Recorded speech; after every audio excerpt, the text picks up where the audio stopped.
Assalamualaikum warahmatullahi wabarakatuh. Halo semuanya.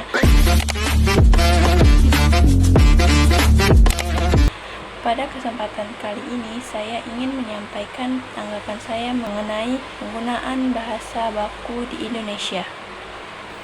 Pertama-tama mari kita pahami dulu apa yang dimaksud dengan bahasa baku.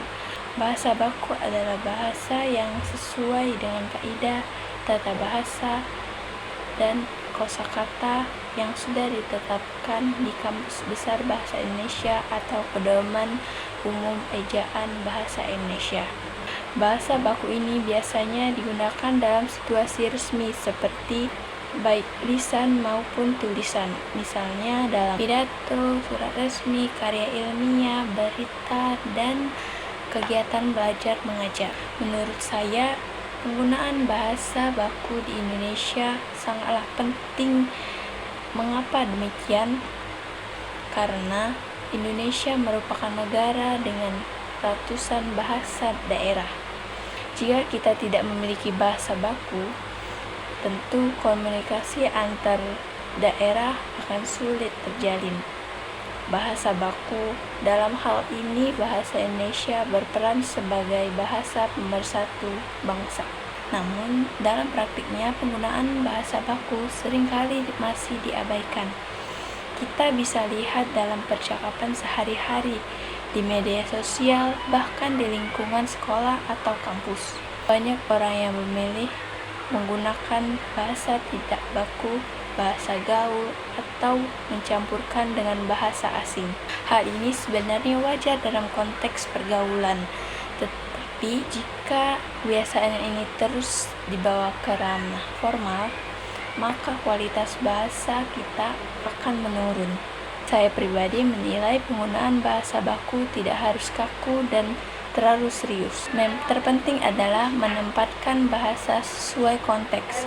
Misalnya, dalam percakapan santai bersama teman, tentu kita boleh menggunakan bahasa non-baku agar komunikasi lebih akrab.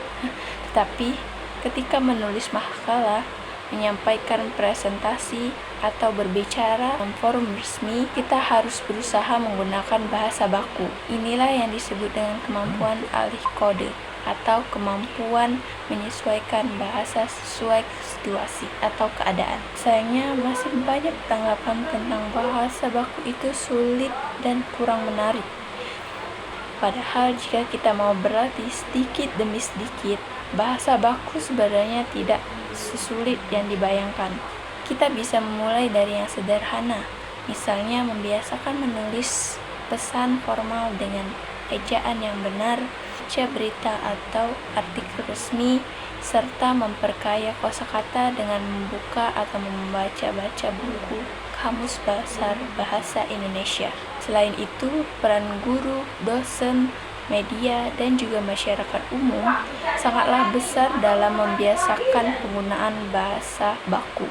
Jika di sekolah guru selalu menekankan pentingnya bahasa baku, lalu di media televisi maupun di media berita daring juga konsisten menggunakan bahasa baku, maka masyarakat akan terbiasa mendengarkannya dan secara tidak langsung menirunya. Dengan itu, mari kita bersama-sama membiasakan diri menggunakan bahasa baku di situasi resmi dan tetap bijak menyesuaikan bahasa sesuai konteks.